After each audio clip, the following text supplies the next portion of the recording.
აღდგომის დღეებში დათის ნათლია ყავდა სტუმრად ჩემი რუსა და მომინდა რომ ერთ-ერთი დღე ვლოგად გადამეღო. დილით დათი მე უფრო ადრე გამაღვიძა, ამიტომ გავემზადეთ და გამოვედით გარეთ სასეირნოდ გაზაფხული ნელ-ნელა მოდის ჩვენთან. ჩავისეირნეთ ჭალაზე, ირგვლივ ნელ-ნელა მწვანდება მინდვრები და ხეებიც იწყებს გაკვირტვას. სახში რომ დავბრუნდით, ცოტა ხანს ბომბორას ვეთამაშეთ, შემდეგ გოგონებს კვერცხი გამოვართვი და ამოვედი სახში რომ ჩიხირთმა განამზადებინა. ამასობაში დათი რუსოსთან ერთად თამაშობდა. ეს კადრი ბოლომდე უნდა გაჩვენოთ, იმიტომ რომ შეიძლება დღეს ამაზე საყვარლობა არაფერი გინახავთ. გამამზადეთ ჩიხირთმის ინგრედიენტები, შემდეგ კი დათის ეძინებოდა და ამიტომ სტუმრებმა გადაიბარეს ჩემი სამზარეულო. დათი კარგად გამოძინება მოიყვანა ასეთ განსაკუთრებულ ენერგიაზე, ჩვენ კი ამ გემრიელმა ჩიხირთმა. სადილობისას ოჯახის უფროსი რა თქმა უნდა სუფრის თავში ზის და მიირთმევს თავის ცისპანას. ჭამის და ცოტა შესვენების შემდეგ ნათლიამ, რომელიც პროფესიონალი ტრენერია, ვარჯიშები გააკეთებინა.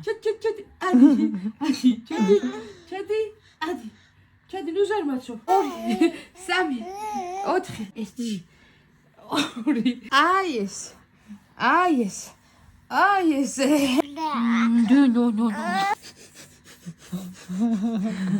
სადა გაქცვილი სადა